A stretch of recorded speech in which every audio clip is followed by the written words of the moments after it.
அரிசி தானம் செய்வதால் நம் முன்ஜென்ம பாவங்கள் நம்மை விட்டு நீங்கும். ஒருபிடி நடவடிக்கை சரியில்லாதவர்கள் கூட பழகக்கூடியவர்களாகவும் இவர்கள் இருப்பார்கள்.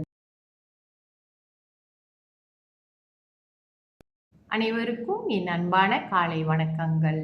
அரிசி தானம் செய்வதால் நம் முன்ஜென்ம பாவங்கள் நம்மை விட்டு நீங்கும்.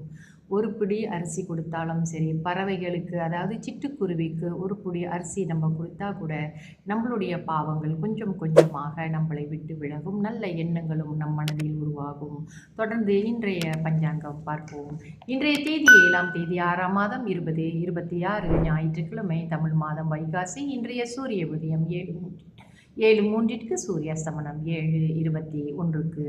இன்றைய திதி தேய்பிறை சப்தமி. தேய்பிறை சப்தமி திதி முடியும் நேரம் ஆங்கில தேதியின் முறைப்படி 8ஆம் தேதி அதிகாலை 5:54 முடிவடைந்து அஷ்டமி ஆரம்பமாகும். இன்றைய நட்சத்திரம் அவிட்டம். அவிட்டம் நட்சத்திரம் இன்று காலை 10:25 முடிவடைந்து சதயம் ஆரம்பமாகும். இன்றைய யோகம் முதலில் மரண யோகம், பிறகு சித்த யோகமாக வருகிறது. நல்ல நேரம் காலை 8:04 11:09 வரை.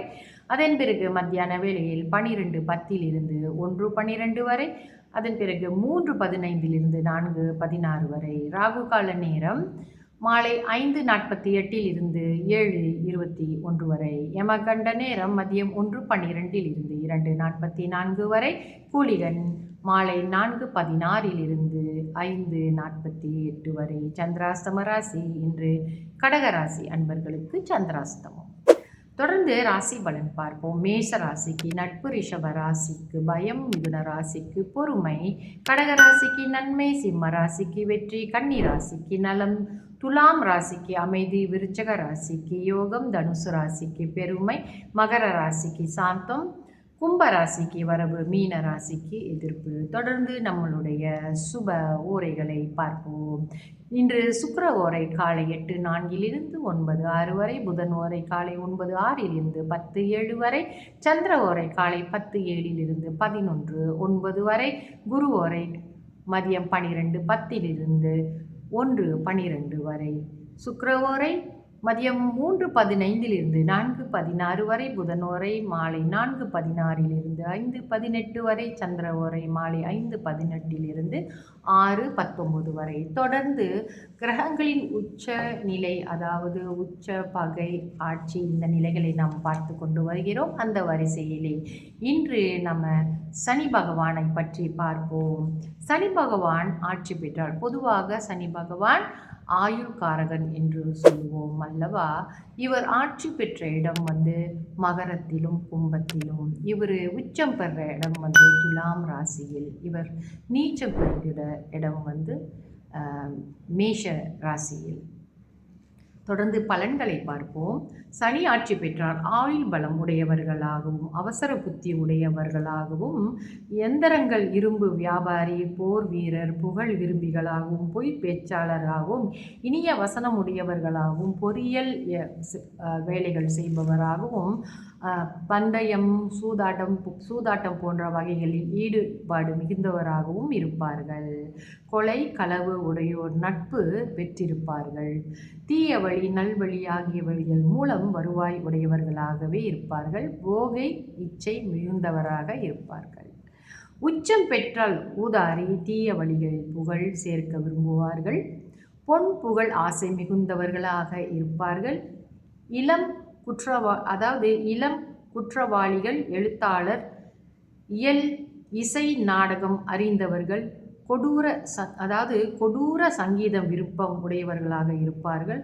குல விரோதிகள், காம களியாட்டம் விற்பனர்கள், சிவ பூஜை விரும்புபவர்களாக, பல வழிகளில் தனம் சேர்ப்பவர்களாகவும் இருப்பார்கள். இந்த இடத்துல சனி பகவான் உச்சம் பெற்றால் இவைகள் எல்லாம் நடக்கும் என்று நம்ம படிக்கும்போது நம்மளுக்கே கொஞ்சம் பயமாக இருக்குல்லவா. அந்த மாதிரிலாம் பயப்படக்கூடாது.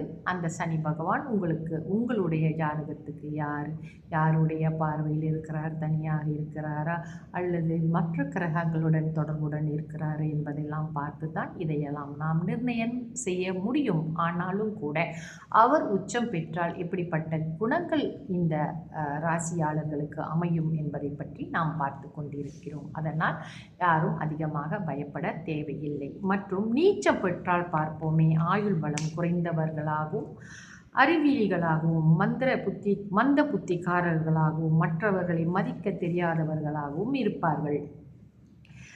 அதாவது தாமதமாக செயல்படக்கூடியவர்களாகவும் சண்டை விரும்புபவர்களாகவும் இருப்பார்கள். இவர்கள் நல்லா சாப்பிடுவாங்க, உஷ்ண தேகமுடையவர்களாக இருப்பார்கள். உடல் உறவு தன்மை குறைவாகவே இவர்களுக்கு இருக்கும். உயர்மட்ட நட்பை விரும்பாதவர்களாக இருப்பார்கள். மற்றும் பகை பெற்றால் இவர்கள் என்ன செய்கிறார் பார்ப்போம். தோல் வியாதி வரும், வீரம் குறைவாக இருக்கும், வேகம் இருக்காது, வெளிதேச வாழ்க்கை நிலைக்கும், நாகரிக வாகனங்கள் குறைந்து போகும், நீச்சர் புலையர் நட்பு மிகுந்தவர்களாக இருப்பார்கள். அதாவது நடவடிக்கை சரியில்லாதவர்கள் கூட பழகக்கூடியவர்களாகவும் இவர்கள் இருப்பார்கள். இல்லற சோபிகள் காதலர்களாக எதிலுமே பின் யோசனை உடையவர்களாகவும் இருப்பார்கள். இல்லற சோபி அப்படி என்றால் இல்லறத்தில் ஈடுபாடு இல்லாதவர்களாக இருப்பார்கள் என்று இங்கே தெரிய வருகிறது. நட்பு பெற்றால் எப்படி இருக்கும் என்று பார்ப்போம். சனி பகவான் சில ராசிகள் நட்பு வீடாக அவருக்கு அமைந்திருக்கிறது. அந்த வகையில் இதய பலம் மிக்கவர்களாக இருப்பார்கள். உயிரின் தன்மை ஆயுள் வேதம் அறிந்தவர்களாக இருப்பார்கள். அப்புறம் எந்திர சித்தியாளர்களாக இருப்பார்கள். எழுத்து, வேதாந்தம், இயற்கை, வைத்தியம், சுகம் விரும்பி சோர்வு இல்லாது உழைப்பார்கள். இவர்கள் சொல் வன்மையாளர்களாக இருப்பார்கள். செல்வம் சேர்ப்பவராகவும் தொழிற்சாலை அதிபர்களாகவும் தொழில்நுட்பங்களை அறிந்தவர்களாகவும் இருப்பார்கள். அதாவது நட்பாக இருக்கும். நட்பு வீடுகளிலே சனி பகவான் நல்லதையே தான் செய்கிறார்.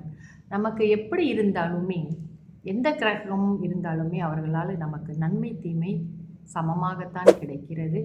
ஆனாலும் நல்ல நிலையிலே எந்த கிரகம் இருந்தாலும் நமக்கு நல்லவே தான் நடக்கும் என்பதை மறந்துவிடக் கூடாது. தொடர்ந்து நாளைய பதிவிலே ராகு பகவானை பற்றி பார்ப்போம். நன்றி, வணக்கம்.